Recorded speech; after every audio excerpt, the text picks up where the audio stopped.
This is a Dalarna University production.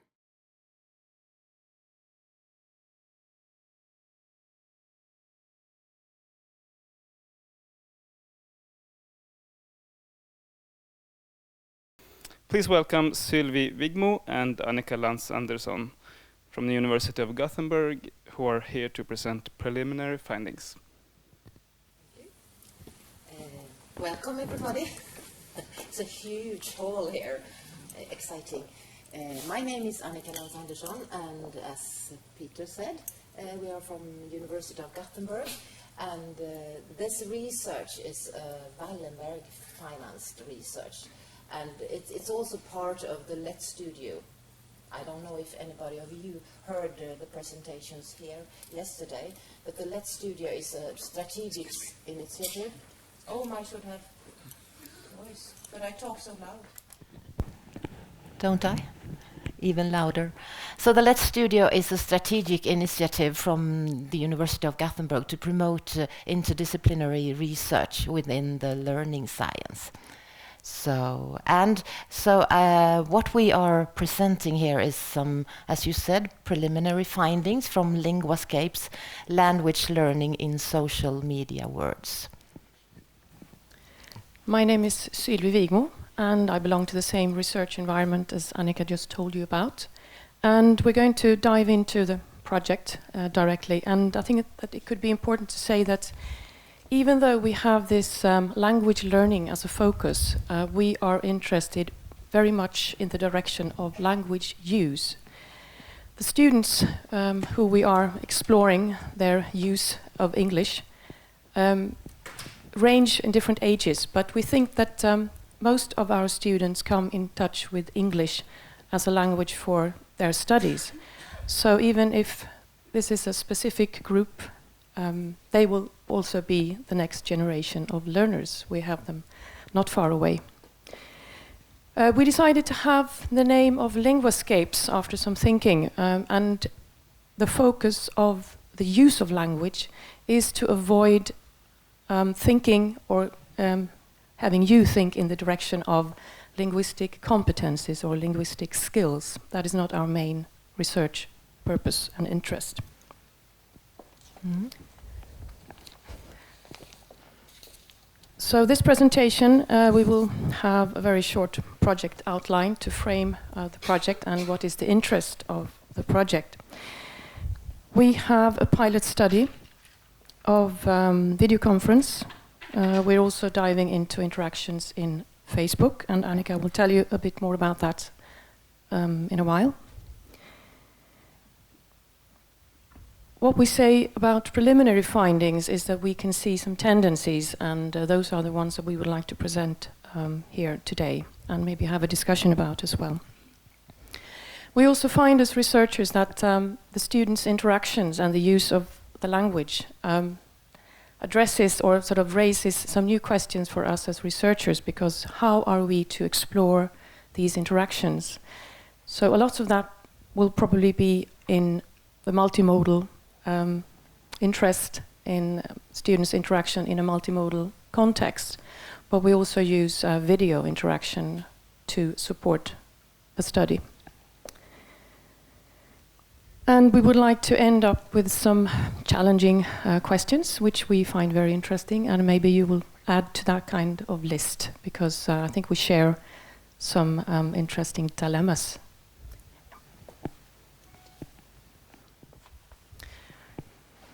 We have some 3 basic research questions to guide us. And the first one is, what are the potentials for language learning? And you could, of course, interact with us and say, well, you assume that there are potentials, because the question is posed in that way. And we do think there are, but we are not sure, of course, yet what they might be. We also think that looking in depth into the students' language interactions, participation and collaboration in these social media contexts could lead to discussions and issues that could contribute to pedagogical design, which we think is an urgent issue in this respect. And I think that Ross touched upon the design, and I think also maybe Ton used the word of design to have a wider scope of student interaction in different contexts. We also use the word of practice to have a look at the activities, and we think there might be emergent educational practices in this study. I also said before that we think that language is a very common communication tool for the students in higher education as well as in the compulsory school. And we are also exploring if there may be some generic models that could be discussed in relation to other contexts than just languages or language learning. I don't know how many of you who have read anything by Knoll. She writes quite a lot about practices in higher education. So this is not written or argued in relation to languages. This is more generic questions for higher education. So we have brought up her 2 tables here. The first one is how technology is discussed to have certain effects on education.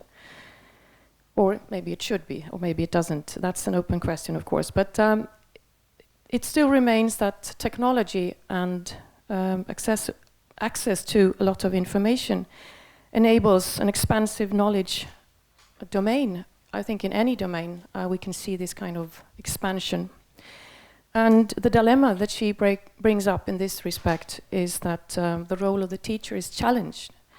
And in this context, we find the word challenge as a very recurrent concept. So all teachers, higher education, any educational stage is being challenged. The context is very complex, a mix of sound, moving images, text, and so on, which she would like to discuss and argues that we should not think of the students today as a category that is fixed and static and ready. She rather says that the student group is rather diverse. So there are a lot of students who are far away from being the tech savvy. So we shouldn't just assume that all next generation know how to interact and act in these media landscapes. We also see in social media that the power collective is wider. Lots of people can share different contexts, and that might lead to potential new forms of learning. That's also an open question. Free content and tools. This issue has been brought up during the presentations today, and I think also yesterday. Sharing content, developing together, but there is still less evidence of an uptake in this direction. What also might be a factor that could influence higher education is that the control over the content is less meaningful because the hierarchy does not exist in the old traditional way. It's distributed and it can be located in different spaces as well, of course. And that is where the design concept or the idea of design becomes an issue in this discussion. So we should look at our domains and explore, rethink, and by using or starting from the design approach, that could lead us forward. Mm-hmm. So to our study then, we have 3 age groups that we have studied. The first group are about 10 years old, and we have a group here in Sweden then and a group in Taiwan, and the next group is 15, 16 years old, and the oldest are 18, 19. And we do a bit different things with them. The first group have a platform where they communicate, and the other group have a Facebook group, and the third group they are blogging together with each other. And we also try to have a video conference to start it all up. And what I will show you a short clip from now is from our very first pilot study. It's the 10 years old that meet for the first time with the 10 years 10 or 12 years old in Taiwan, and they have prepared a sort of, the subject was decided mostly by the teachers, and they are discussing fruit. And it's quite interesting how they first discuss this fruity thing, and then they are allowed to ask questions as they like, and then we think something quite interesting happens. And the cultural differences is the main thing that we can see so strongly from this first meeting. And I will try to show you that now. What does the nature look like around your skin?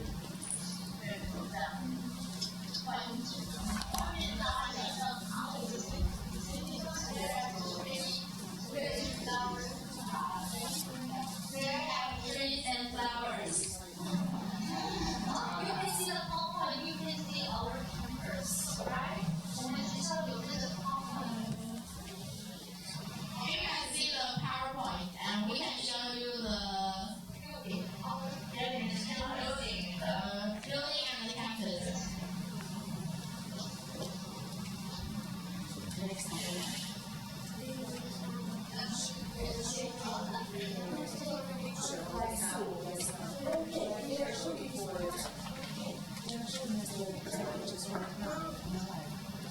This one is our school.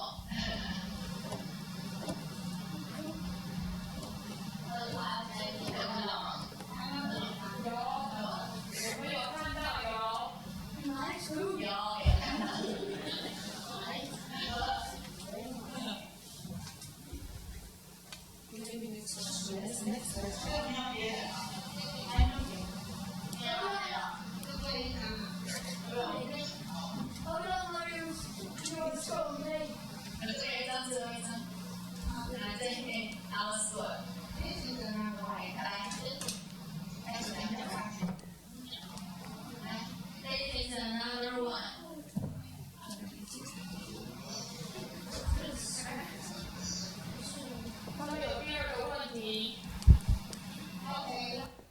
Yeah, so as you see, Anton here ends up by saying this couldn't be a school, it looks like a hotel.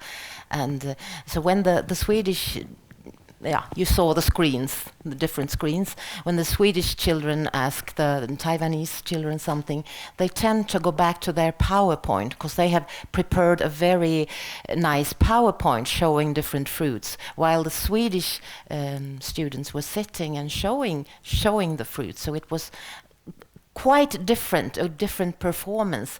And then again, we talked yesterday here on the conference about what PowerPoint does to us. And this is also an example of that. And of course, you saw a lot of breakdowns in their interaction because they were doing different things and didn't really listen to each other. And it's quite interesting to see when the Swedish pupils ask them something like, what does the nature look like around your school? Because the Swedish pupils, they have a wood, a lot of trees, and a playground around their school, which is not the case in the Taiwanese school. So, and a lot of different other things that happened here. But the interesting thing could be that the PowerPoint might be hindering them to communicate, because they are constantly looking at their PowerPoint and wanting to show pictures. Då ska vi gå tillbaka.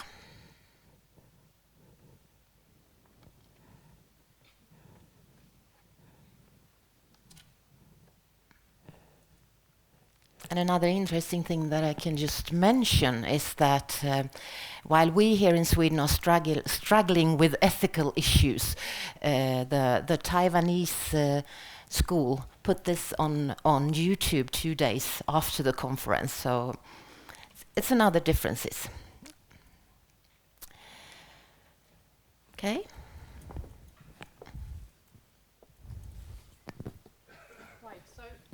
I should use the microphone, sorry. What we have seen also in this discussion, and I think that it's been brought up here as well, is that it could be one way of rethinking to avoid the dichotomies of using formal learning and informal learning and what that might be. So we have tried to look at the activities instead of the students' activities and where they might be and how they might interact. So we have instead used participatory practices and traditional educational practices as a kind of mind tool to continue diving deeper into the project. And what we see in these new digital media spaces is that the authorship and the ownership of a text, a media text, is distributed or can be distributed. Open access and the bottom-up is a very strong motivation for interaction today in social media worlds. And when you produce a text or when you write in Facebook or in a blog, you might share that kind of text in an ongoing reproduction or production, transformation of already existing content, and the use or reuse of material, but transferring that to another context. So identity and agency we see as very interesting in these spaces when collaboration becomes part of the contribution or acting in these worlds. On the other hand, we see that the traditional educational practices, and this is of course very general speaking, is that we structure for learning. That has been our task for such a long time. That is our task, to design and structure for students' learning. But considering the kind of language use in social media worlds or social media, if taken from a traditional educational practice perspective, will not fit very well with how social media is used by students. And one other dilemma which is relevant in this discussion is that our task as educators is to assess outcomes and students' activities in relation to policy documents and curricula and so on.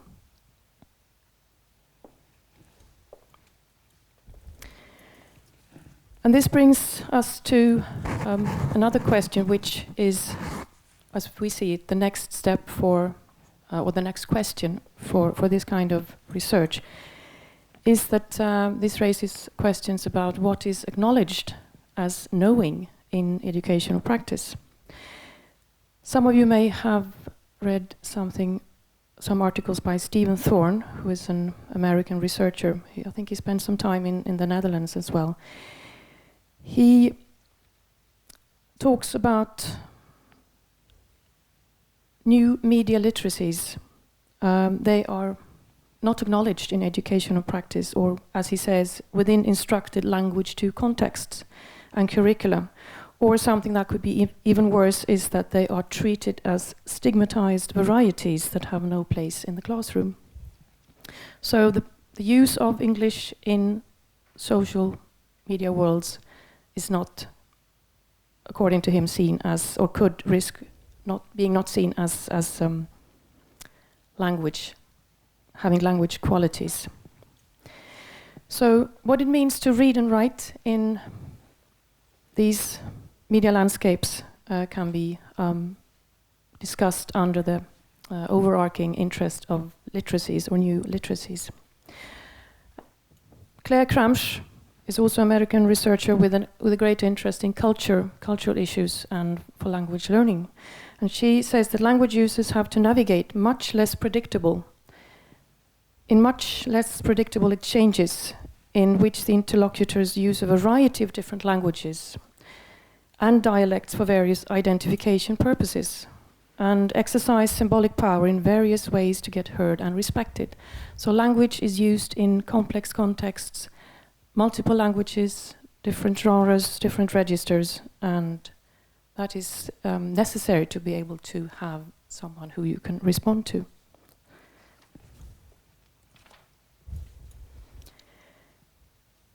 Learners or users of language today are also asked to mediate inordinately more complex encounters among interlocutors with multiple language capacities and cultural imaginations and different social and political memories. I think that we can agree also that our student groups in higher education are much more multilingual. A lot of students today know more than one language, can have, or maybe be bilingual or trilingual. So it's a multifaceted world if you look at cultural issues. And I think that what happened also in this film that you showed us was that the cultural issues, when they were discussed in that room during the video conference, were not obvious to us. We had a Taiwanese young lady who was present in the room while we had this capture, the video, we captured the interaction. And she told us afterwards that the Taiwanese students were very disappointed. And we couldn't see that from watching or being present during the video conference, because they had selected the best students, the most skilled in English. And that was not the case in Sweden. The students in Sweden were chosen for, oh, she's so always so doing her best. Let's her be part of the group. Or he can never sit still. He might enjoy this, and so on. So the agenda for participation was very different. Yeah, absolutely. And I will now show you. Our aim is then, our goal with this project is to see how can we use different social media and what are the benefits of it if you put it in a school context. So we've started a closed Facebook group among those 15 and 16 years old, and their first sort of assignment or thing to do, we would rather not call it assignment or task, but anyway, since we tell them to do it, it's kind of task anyway, was to post a picture of a place or something that you like very much and write a few words about that, to sort of get away from the normal way that you tell about yourself, which is usually done. So this is an example what happens there. We have here a Swedish girl telling us about her name and her age, of course, and she also puts this picture there, and she says that she likes to go skiing. And we have a response from a Chinese guy, and he says, "My name is Chang Yu Li. You can also call me Yale. My mom gave me this name because she wished me major in law at Yale University one day. But I like math and natural science. I like ping pong and reading novel, too time-consuming. I play piano in crazy ways. I live in Hualien, eastern of Taiwan, where's the nearby the Pacific. We have a famous coast here. We call it Seven Star Lake. That's all I can think, and my English is not very good. Please don't laugh at me. I'm proud of attending this plan. It provides me an opportunity to talk to foreigners." So this is then Yale's response to the normal Swedish postings of pictures and so on. So this is his first posting, and then something quite interesting happens. So his next posting is this, and he says it's an introduction of Taroko National Park, and it's much longer, the text. So what we did then was we took this text and put it in Google to see if we got if we could find it, and of course we could. It's from a brochure. He has just copied and pasted in here, and we don't mind that he do that. But the thing is, why does he do this? Why does he do this? He says that he wants to communicate and learn more English and talk to foreigners and so on. And then he starts copying, pasting about the national park, and we think this is very interesting. And then when we want to sort of try to understand why this happens, we lean back on this social practicing, Vygotskian thing, that everything happens in a context, and we learn to do school, like Mercer said. The social practices of schooling have emerged through history, and these practices include certain discursive procedures. Students become used to doing school through their own experience and through this extensive socialization. And this is then not so strange as he's doing this. And as Rosamond said earlier, schooling is also a very powerful invention. So we have to accept that when something happens in school, it is perhaps doing school. And to understand this, we think that this might be what he's doing. He's doing schooling instead of communicating, because we have put this social media into another context. And to understand this, we also lean on the sociologist Irving Goffman, and he says like this: I assume that when individuals attend to any current situation, they face the question, what is it that's going on here? Whether asked explicitly as in times of confusion or doubt, or tacitly during occasions of usual certitude, the question is put and the answer to it is pursued by the way the individuals then proceed to get on with the affairs at hand. So, if this is the case, then it's not so very strange that he does this, because doing Facebook in a school context is doing school, and that might be what's happening. Possible implications for higher education then could be, and I think the list is much longer than this, but having the next generation of learners in mind, we think that there may be other, and this is not our thinking only, I mean this is an ongoing discussion, there may be other generic literacies that could be sort of transcending subject domains, and that could be something that could also then be very of great importance to all kinds of disciplines at the university. We also, and that was our aim with the project, start from the learners' interests, and we have made great efforts to avoid as much as possible this kind of school task thinking, and we have great teachers that we're working with, and we find this is quite a struggle, and this could, because they very quickly transform our suggestions into school tasks and define them in activities which are then connected to how you traditionally look at language and how you assess language in education. So by having the learners' participatory cultures as a point of departure and generic literacies, we also have in mind that traditional academic framing could be an issue to continue discuss. Because throughout research in this area, we also see that we have these great expectations on how technology by itself or per se will change and add something to education, and that is not possible to take for granted. As an example of a Facebook activity which is quite interesting is a Finnish Facebook site by a teacher called, well, I think she has, I'm not quite sure if this is her name, but Senja. They have over 12,000 members, and if you just visit this site, there will be lots and lots of people every day interacting with each other around so different issues. That could be, for example, as the example here, I think, the teacher has added part of a song from the 80s, and she's just put it on Facebook, and then the discussion starts. And these people who engage or interact and want to add to this discussion mix, for example, interests in their own experiences. They add links to YouTube and so on. So they are private learners, but they are adding to a collective understanding of learning Swedish, which is then a minority in Finland. So what they do also is that they mix languages. A lot of mixing between Swedish and Finnish.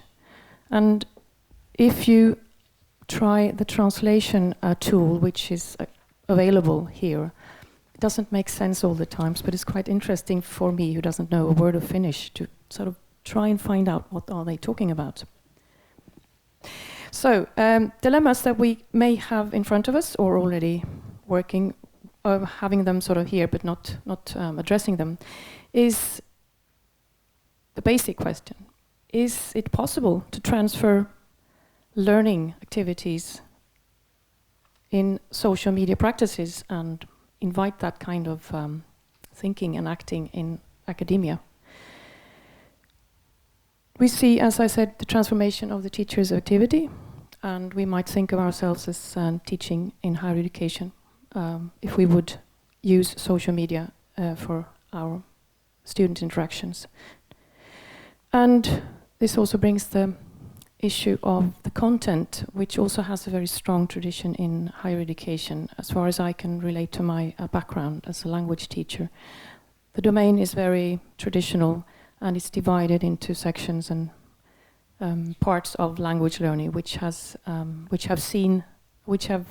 been framed like this for, well, a very long time.